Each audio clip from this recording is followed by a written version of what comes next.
giorno e la storia.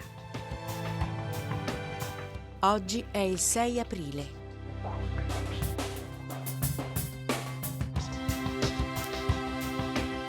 Nel 1483 nasce Raffaello Sanzio. 1941 la Germania invade la Jugoslavia e la Grecia.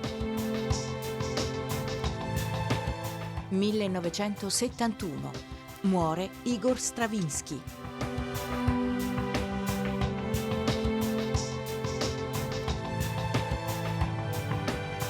Commenta il fatto del giorno Nunzia Vallini, direttore del Giornale di Brescia.